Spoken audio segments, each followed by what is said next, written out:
গতকালকে আমি এই সিনেমাটি দেখেছি।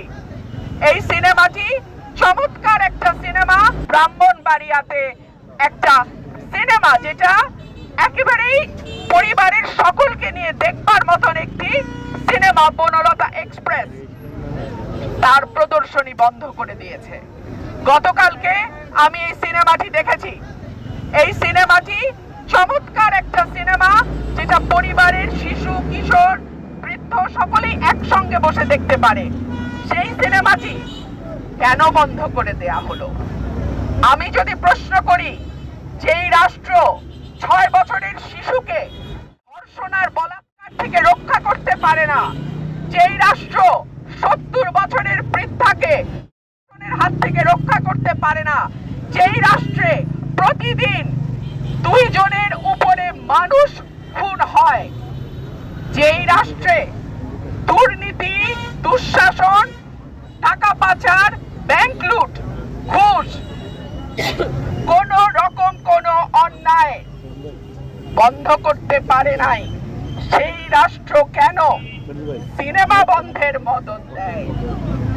কারণ আমরা গত 2 বছরের অভিজ্ঞতা থেকে দেখেছি, একটার পর একটা মাজার ভাঙ্গা হয়েছে, কবর থেকে তুলে নিয়ে লাশ পোড়ানো হয়েছে। আমরা দেখেছি দক্ষিণ পন্থা বা ডান পন্থা উগ্রবাদের উত্থান। কিন্তু আমার দেশের মাটি তো এমন ছিল না। এই দেশের মাটিতে আজানের ধ্বনি যেমন সুমধুর ধ্বনি আমরা শুনেছি, আমরা বাউল গানও শুনেছি। এই দেশের মাটিতে সকালবেলা যেমন কোরআন তেলাওয়াত শুনেছি, আবার বিকালবেলা হারমোনিয়াম নিয়ে ছোট ছোট বাচ্চারা গান প্র্যাকটিস করেছে, সেটাও আমরা দেখেছি। তাহলে এই বাংলাদেশকে কারা এই বাংলাদেশকে মৌলবাদের ভূমি বানাতে চায়?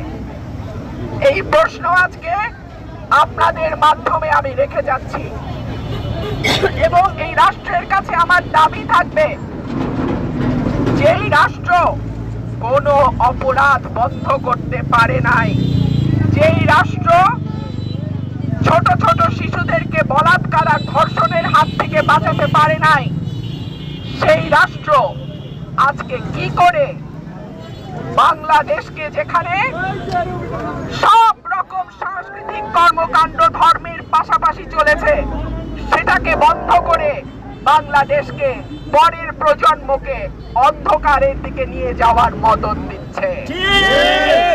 আমি বলে রাখি, তোমাকে বধিবে যে গোকুলে বাড়িছে সে।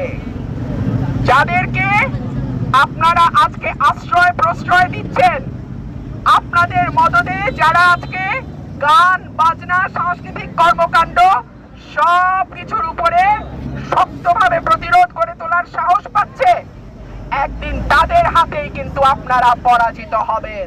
এবং আমি দাবি জানাবো, অবিলম্বে ব্রাহ্মণবাড়িয়ায় সাংস্কৃতিক কর্মকাণ্ড যাতে নির্বিঘ্নে নিরাপদে চলতে পারে, সেই ব্যবস্থা করে দেয়া হোক। প্রশাসনের কাছে আমার আবেদন থাকবে, ব্রাহ্মণবাড়িয়া বাংলাদেশের সংস্কৃতির রাজধানী, এই পরিচয়টা আপনারা কোনোভাবেই কোনো গোষ্ঠীকে মুছে ফেলতে দেবেন না।